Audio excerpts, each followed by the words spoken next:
أما بعد فأعوذ بالله من الشيطان الرجيم بسم الله الرحمن الرحيم जो शजर थे वो सारे हरे हो गए, शाखे गुल पे नया बरगुबार आ गया।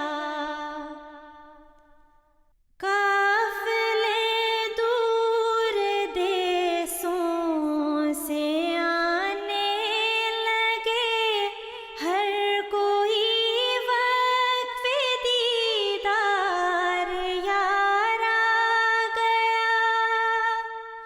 When Allah revealed to the promised Messiah and Mahdi Mirza Ghulam Ahmad alayhi salatu wasalam, I shall cause thy message to reach the corners of the earth.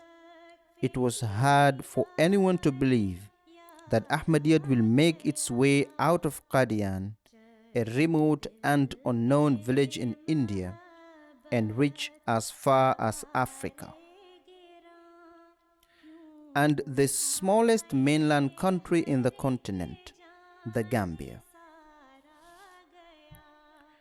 But Allah, who made that promise, is the Lord of all the worlds.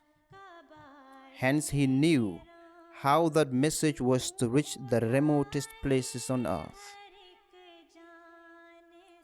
Ahmadiyyat reached the Gambia in the 1960s and has since then gradually spread to all regions of the country. In the North Bank region is the village of Yallal Bah. It is half a kilometer from Farafenni, the major town in the region. Yallal was initially known as Kusak Sak because when their ancestors migrated from Gede in Fouta, now in Senegal, each family settled at a distance from the other. The village now has roughly between 900 to 1,000 inhabitants, all of whom are from the Fulani tribe called Yallal Bah, from which the village got its official name, Yallal Bah. Ahmadiyyat was introduced to the villages by missionaries and preachers of the Jamaat.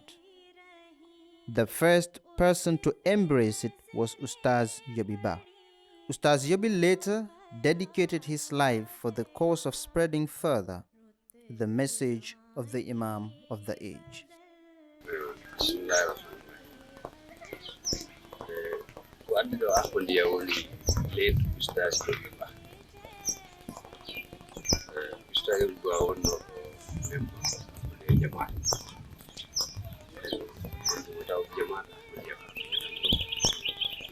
Ustaz goto wonɗo ɗo biteɗo Ustaz Yallal Bah ko on addi ɗo kuule Ahmadiyya.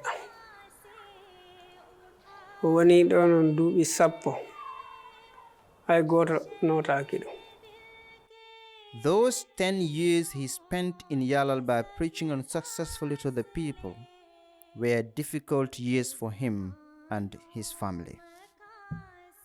hay mboda am jiidi yumma he baaba aratno Yallal Bah salo yotto galle amen kam he moƴƴere mum he gandal mum o riwa kam o wiya kam dok sanno e kaare galle kaare sabu ko kame dama jiidi reedu goto wota accu ɗum kam o anda ya e ustay wiya kam yaha dok sanno mi yaha mi sanno e ɗum.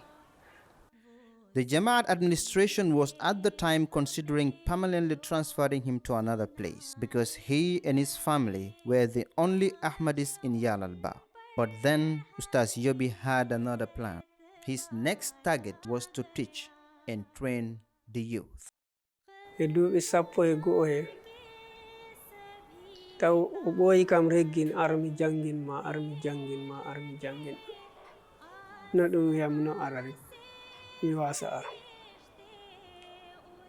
ha ñalande wotere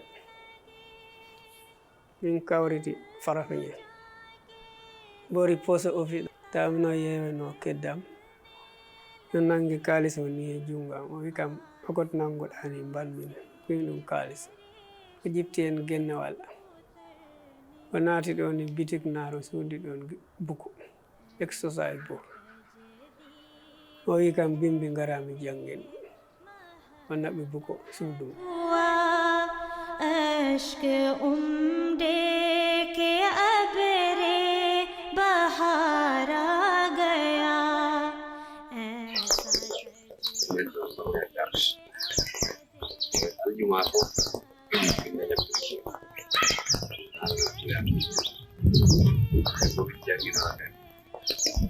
nder jangre he non min kebbi addude wonde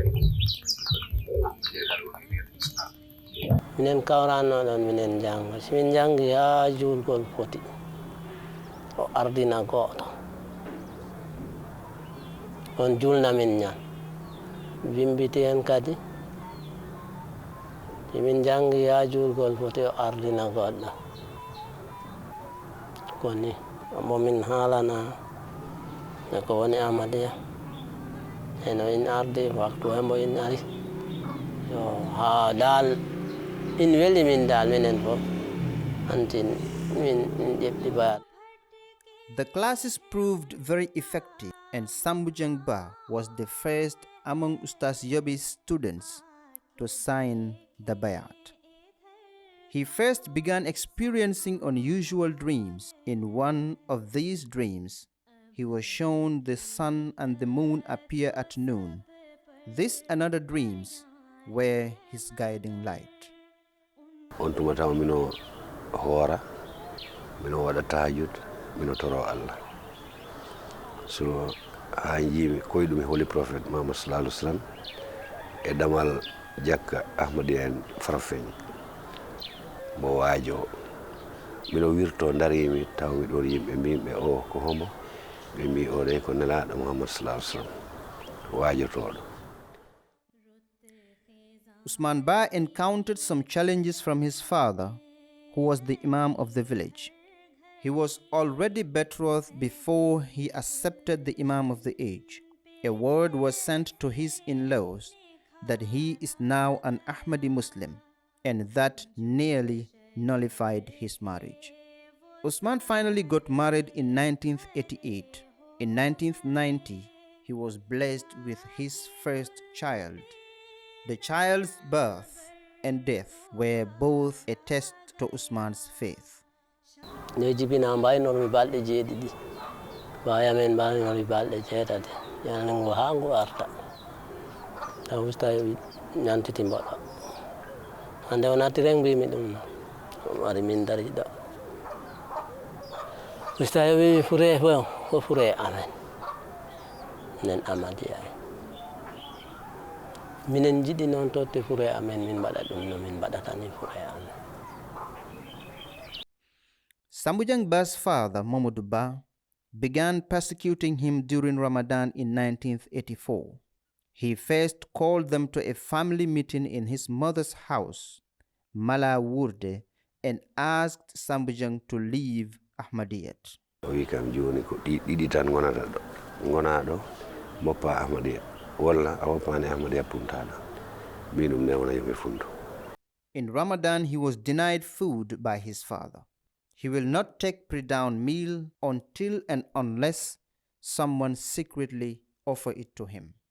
may haɗam hokkatno kam si ɓe kumima ha ɓe jeehi kam moftitandono kam ko ñammi pour mi humora ɗum kikiɗe si kumtari foti baba ma hokkatno kam kumtari to taw on duma suwa wona Ahmadiya kono he stand for me so min goni hen ha in tampini dal man mi disari yomi yaha dal. Alhaji Bah was attracted to Ahmadiyyat mainly because of their rejection of shirk, associating partners with Allah.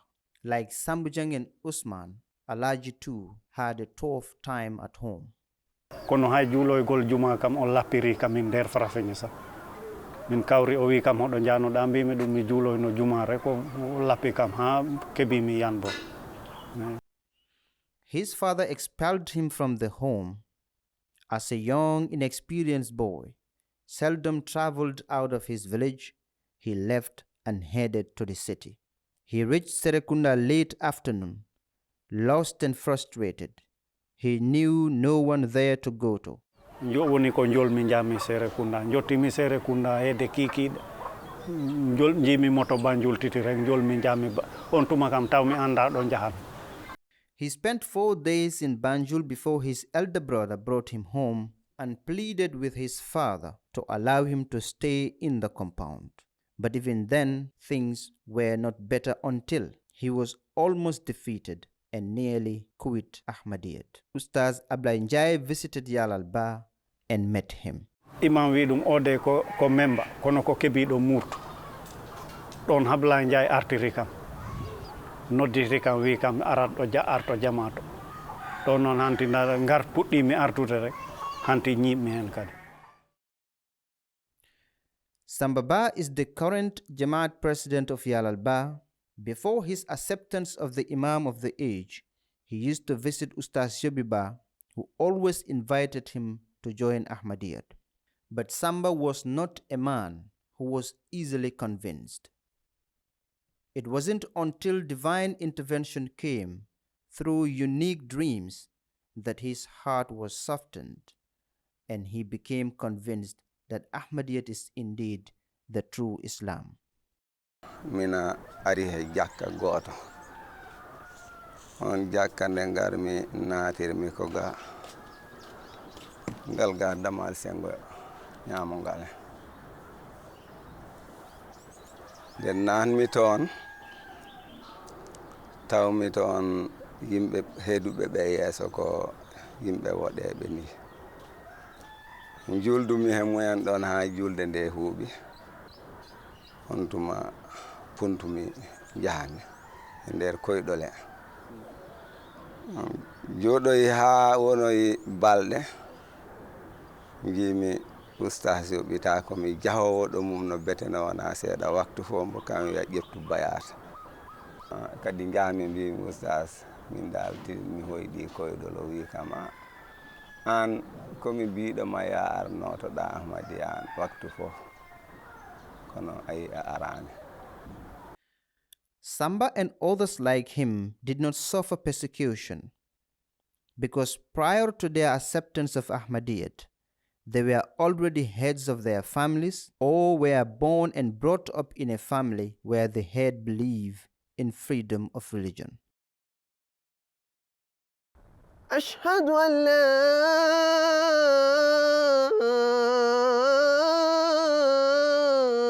إله إلا الله أشهد أن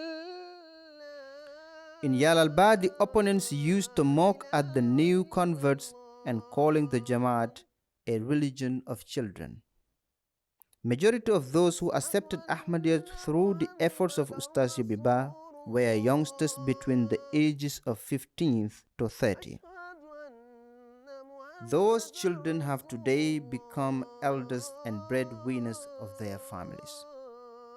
Allah has made them inheritors of the homes in which some of them were once persecuted and others banished.